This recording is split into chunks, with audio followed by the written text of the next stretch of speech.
Proddatur Telugu Desam party MLA అభ్యర్థిని తానేనంటూ కడప జిల్లా Telugu Desam party అధ్యక్షుడు లింగారెడ్డి అన్నారు. జిల్లా అధ్యక్షుడిగా సీనియర్ నేతగా పార్టీకి ఎంతో కృషి చేసిన నాకు తప్ప టికెట్ అడిగే అర్హత పొందే అర్హత ఎవరికీ లేదంటూ జిల్లా అధ్యక్షుడు మాజీ ఎమ్మెల్యే లింగారెడ్డి తెలిపారు.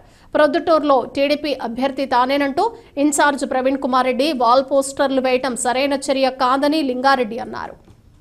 ప్రొద్దుటూరుకి ఎవరు సరైన అభ్యర్థి అంటే 100% నేనే సరైన అభ్యర్థి. అందులో తేడా లేదు. ఇంకొక విధంగా ఉండేదానికి కూడా వీల్లేదు. ప్రవీణ్ కుమార్ రెడ్డి డోర్ పోస్టర్లు వేసుకోవడం అనేది అది పార్టీ అనుమతితో వేసుకునేది కాదు. అది అతను సొంతంగా ఇన్ఛార్జిని అభ్యర్థులను వేసుకున్నాడు. దానికి పార్టీకి ఎటువంటి సంబంధం లేదు, పార్టీ నుంచి అనుమతి లేదు.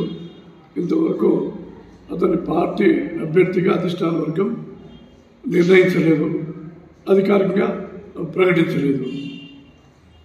ఎవరంతా వాళ్ళు పోస్టర్లు వేసుకుంటారంటే దానికి అది పార్టీ క్రమశిక్షణ కూడా మంచిది కాదు.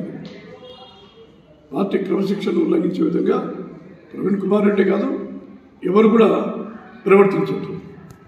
2,50,000 మంది ఓటర్లు ఉంటారు, 1,000 కొద్ది కార్యకర్తలు ఉంటారు.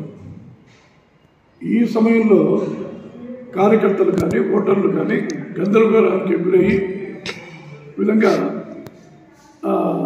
ఆ విధంగా పోస్టర్లు వేసుకోవాలి.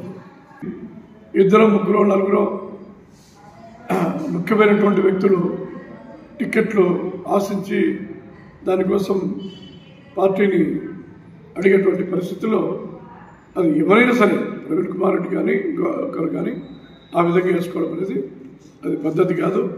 ఇంతవరకు పార్టీ నిర్ణయించలేదు, అధికారికంగా ప్రకటించలేదు. అధికారికంగా ప్రకటించేంత వరకు ఆ విధంగా ఎవరు కూడా చేయకూడదు.